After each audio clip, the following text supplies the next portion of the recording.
মিষ্টি হয়েছে আপনার মেয়ে, thank you so much. What moisturiser and lip balm you use during your pregnancy? আমি একটাই লিপ বাম আমি লাস্ট আই থিঙ্ক 4 বছর ধরে ইউজ করছি, সেটা হচ্ছে লানেজের লিপ বাম। এইটাই আমি লাস্ট 4 বছর ধরে ইউজ করছি। এইটা একটা টাফ ফর্মে, আর একটা আছে তোমাদের টিউব ফর্মে, ওই দুটোই আমি ইউজ করি, মানে ওইটাই আমি ইউজ করি। আর ময়শ্চারাইজার যদি বলো তাহলে যেটা আমি ইউজ করি, এটা তো আমি বোধহয় লাস্ট 5-6 বছর ধরে ইউজ করছি, সেটা হচ্ছে ফেস শপের পোমোগ্রানেট কোলাজেন। এটা ফেস শপের পোমোগ্রানেট কোলাজেন, এটাই আমি লাস্ট 5-6 বছর ধরে ইউজ করি, অ্যান্ড এটাই আমি ইউজ করেছি আমার প্রেগনেন্সিতে, কারণ এটার মধ্যে কোনো এরকম ইনগ্রেডিয়েন্ট ছিল না যেটা হার্মফুল।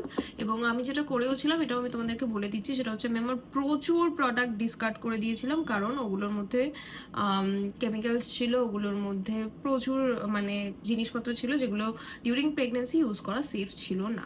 তো হ্যাঁ, তাছাড়া আমি ইউজ করেছিলাম হচ্ছে আরও একটা ময়শ্চারাইজার আমি ইউজ করেছিলাম, যেটা হচ্ছে অ্যাকোয়াসফটের, এটা অ্যাকোয়াসফট এফসি অ্যাডভান্স ফেশিয়াল ক্রিম, যেটা ডক্টর সাজেস্টেড ছিল, এটা আমার স্কিন ডক্টরের সাজেস্টেড ছিল। তো আরও 2-3টে ক্রিম আমি ইউজ করেছিলাম। নেক্সট, তুমি তোমার প্রেগনেন্সি জার্নিতে বাইরে ফাস্ট ফুড খেতে? আমার 7 মান্থ চলছে, আমিও সামলাতে পারি না বাইরে গিয়ে খেয়ে নিই। দেখো, এটা আমি বলবো যে একটু ডক্টর কনসাল্ট করে নেওয়া অবশ্যই উচিত। আমি আমার প্রেগনেন্সি এবং পোস্ট প্রেগনেন্সি দুটোতেই আমি বলবো আমি কখনো এমন কোনো খাবার নেই যেটা খাইনি, এমন কিচ্ছু নেই। মানে পাইনাপেল এবং পেঁপে বাদ দিয়ে এমন কোনো খাবার নেই যেটা আমি খাইনি। Fast food, fuchka, biryani, momo, chow mein, এগুলো তেলে ভাজা যদি অ্যাজ সাচ বলো, মানে খুব আনহেলদি যেগুলো, বা খুব রাস্তার ধারে হচ্ছে, মানে চপ এইসব টাইপের যে খাবারগুলো হয়, সেগুলো আমি ইন জেনারেল পছন্দ করি না, সেই হিসাবে খাইনি। তাও আমার প্রেগনেন্সির একটা সপ্তাহ এরকম ছিল যে সপ্তাহতে আমার প্রচণ্ড আলুর চপ খেতে ক্রেভিং হচ্ছিল। ওই একটাই জিনিস বোধহয় আমার থ্রু প্রেগনেন্সিতে, ওই একটা সপ্তাহই আমার শুধুমাত্র আলুর চপেরই ক্রেভিংস হয়েছিল, যেটা নর্মাল টাইমে আমি খাই না, মানে অতটা আমার হয় না।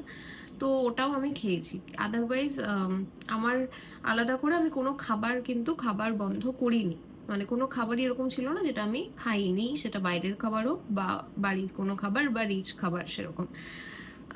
কিন্তু তবুও আমি বলবো প্রত্যেকের প্রেগনেন্সি জার্নি আলাদা, এবং জেনারেলি ডক্টররাও বারণ করে যে রিচ কোনো খাবার খেতে, যেহেতু আমার ডক্টর আলাদা করে বারণ করেনি, আর আমি ভুল করেও জিজ্ঞেস করতে যাইনি যে কি কি খাবো না, মানে রিচ খাবার খাওয়া যাবে কি যাবে না, তো আমি সবটাই খেয়েছিলাম। চলো, হ্যালো দি, how did you reduce your belly? Okay, খুব ভালো একটা কোয়েশ্চেন, আমি উত্তর দিচ্ছি। আরেকজনও লিখেছো টামি শেপ, নাভি লাইন, ওয়েট।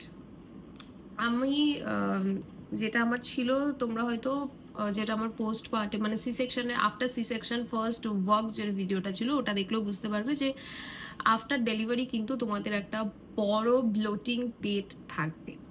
আমার অলমোস্ট 5 মাসের যে পেটটা ছিল, সেটা আমার আফটার ডেলিভারিতেও ছিল, কিন্তু খুব কিভাবে কমেছে আমি নিজেও জানি না, কারণ আমি আমি ভেবে রেখেছিলাম যে আজওয়াইন জল যেটা হয় খুব পরিমাণে বলে যে খুব ভালো বেলি ফ্যাট রিডিউস করতে, সেটা বা আরও কিছু কিছু জিনিস যেগুলো আমি খাবো যাতে খুব তাড়াতাড়ি ফ্যাটটা লুজ হয়ে যায়, মানে ফ্যাটটা যাতে হয়ে যায়, পেটটা যাতে আগের জায়গায় চলে আসে। কিন্তু সেই সব কিছু করার আগেই বোধহয় ডক্টরের প্রেসক্রিপশন, মানে মেডিসিন হতে পারে, বা ইন জেনারেল হয়তো আমার বডি স্ট্রাকচারের জন্য হতে পারে, আমার খুব ইজিলি নিজে থেকে আমার বেলি ফ্যাট একদম রিডিউস হয়ে আমার অলমোস্ট আগের জায়গাতে চলে এসছে। বেলি লাইন যদি বলো, বাবা, কিছু কিছু বডির জিনিস যেগুলো তোমাদেরকে মেনে নিতেই হবে যে এগুলো চেঞ্জেস হবেই, তার মধ্যে অনেক কিছু রয়েছে। তার মধ্যে আমার লাকিলি স্ট্রেচ মার্কটা আসেনি, কিন্তু আমার বেলি লাইন সেটা প্রচণ্ড পরিমাণে ভিজিবল, মানে প্রচণ্ড।